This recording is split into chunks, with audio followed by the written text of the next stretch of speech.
Você sabia que o cientista francês Blaise Pascal, que criou a máquina de calcular, que é a mãe da calculadora moderna, fundou a teoria das probabilidades, que descobriu o princípio da pressão atmosférica, que demonstrou através de seus experimentos a existência do vácuo e muito mais, ele era cristão.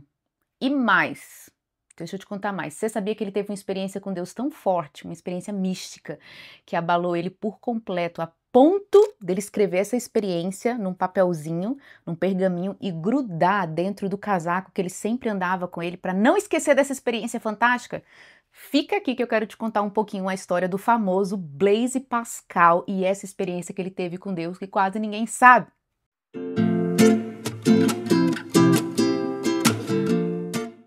Olá, seja muito bem-vindo a esse canal. No vídeo de hoje, você já sabe, a gente vai falar sobre um cientista muito famoso, tá? Você com certeza já ouviu o nome dele, né? Mas vai que você não conhece exatamente quem ele é. Ele é esse senhorzinho aqui, ó. Só aparece o olhinho dele, tá vendo? Blaise Pascal. Você já ouviu falar dele, com certeza. Deixa eu contar um pouquinho a história dele pra você. Blaise Pascal foi uma das mentes mais brilhantes do século XVII. Ele era um verdadeiro gênio quando ele tinha 19 anos, só 19 anos. Ele criou uma máquina de calcular para o seu pai usar no trabalho. Foi ele quem também formulou o que ficou conhecido como princípio de Pascal, que é um conceito básico de física dos fluidos e é muito usado até hoje em 1 milhão de coisas que a gente tem no dia a dia, como freio hidráulico, o macaco hidráulico que a gente tem no carro e muito mais, muita coisa. Então as contribuições dele foram em diversas áreas. Foi na matemática, na física, na filosofia, mas também na teologia, tá? Por quê? Porque ele era cristão. E essa é uma informação muito importante para esse vídeo, tá? Ele não só foi um grande cientista, inventor, um grande pensador. Ele foi também um pensador cristão que não abandonou a ciência, mas se dedicou juntamente a estudar as escrituras. Só que tem algo na sua história que pouca gente conhece, que é uma experiência que ele teve na noite de 1654. Tudo aconteceu na noite de 23 de novembro de 1654. Por volta das 10h30 da noite, o Blaise Pascal vivenciou essa que seria uma experiência linda com Deus, que durou aproximadamente 2 horas. A gente não sabe mais ou menos o que ele estava fazendo na hora, mas essa experiência, inclusive, ela é conhecida como memorial. Por quê? Porque ele registrou essa experiência num pergaminho secretamente, ninguém sabia. Ele registrou e costurou por dentro do casaco que ele usava. E as pessoas só descobriram isso depois que ele morreu.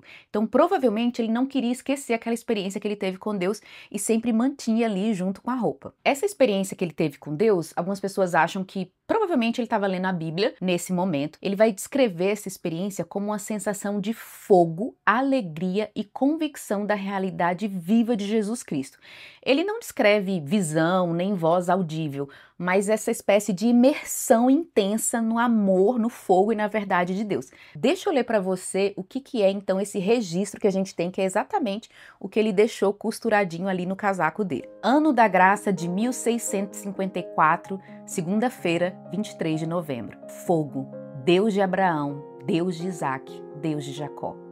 Não dos filósofos e dos sábios. Certeza, certeza, sentimento, alegria, paz. Deus de Jesus Cristo. Esquecimento do mundo e de tudo, exceto de Deus. Não o encontraremos senão pelos caminhos ensinados no Evangelho. Que lindo, né? É muito interessante a gente notar que Pascal era um gênio da ciência, um cientista e ao mesmo tempo um homem que encontrou com Deus. Ele não tem vergonha de ser cristão, não tem vergonha de falar da sua experiência mística e da sua relação pessoal com Deus da Bíblia. Valeria um vídeo só pra gente analisar cada coisa que ele fala, né? Porque olha como começa: fogo. Queria muito uma descrição melhor do que tudo que ele passou ali, né? Nossa, fiquei bem curiosa. Então, nós já sabemos que Pascal era um grande cientista, isso todo mundo sabe.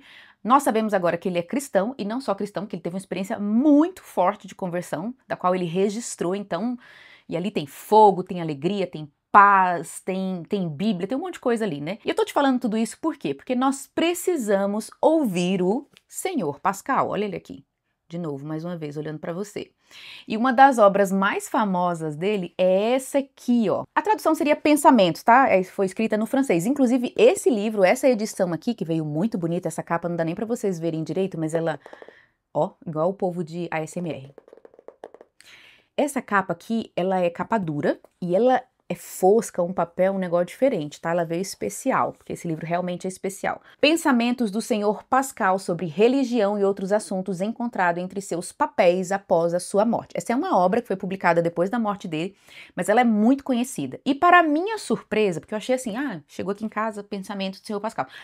Vai ser uma coisa meio filosófica e tal. Gente, eu amei, eu fiquei impactada.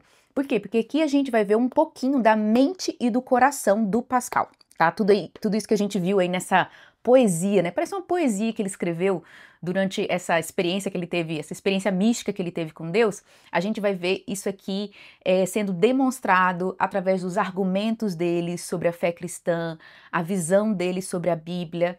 E muitos filósofos têm dito que esse livro e a própria mentalidade do Pascal cristão tem muito a nos ensinar a como pregar o evangelho e falar o evangelho para essa era que nós vivemos, que é a era moderna. Deixa eu te mostrar mais ou menos como que é esse livro por dentro, que ele, assim, me surpreendeu. Primeira coisa que você precisa saber é que esse livro é uma coletânea de papéis que ele ia, sabe, bloco de anotações? Ele anotava as coisas, os pensamentos, e eles dizem que provavelmente ele estava se preparando para escrever uma super obra apologética, mas não deu tempo. Ele inclusive morre cedo. Mas o livro vai falar o seguinte, é o primeiro capítulo, Contra a Diferença dos Ateus, então tem um tom apologético. Marcas da verdadeira religião provada pelas contradições que existem nos seres humanos e pelo pecado original. Submissão e uso da razão. Vai falar muito sobre a relação fé e razão aqui. Mas vai falar também sobre Moisés, sobre Jesus Cristo, provas de Jesus Cristo pelas profecias, diversas provas de Jesus Cristo contra Maomé, pensamentos sobre milagres, pensamentos morais, pensamentos diversos. Enfim, não é difícil de ler, tá? Mas o que eu achei interessante? O último capítulo, que eu nem sei se é um capítulo, se é um pós-fácil, que chama Oração para pedir a Deus o bom uso das doenças. Ele sofreu com doença, né, com a falta de saúde, e as orações dele sobre isso são muito bonitas. Me surpreendeu também, tá? Então fica aqui essa indicação para você desse material, se você não conhecia a história dele, para você entrar. Isso aqui você vai entrar na mente e no coração, tá? Porque ele não é simplesmente um apologeta, ele é alguém apaixonado. Você vai ver muito disso aí no texto, nos argumentos, na descrição do Pascal. Fica aí essa dica para você. Se você gostou desse vídeo, não esquece de curtir, compartilhar, mandar para os seus amigos que com certeza vão gostar desse assunto aqui. E eu vou deixar o link do vídeo e a gente se vê no próximo. Tchau!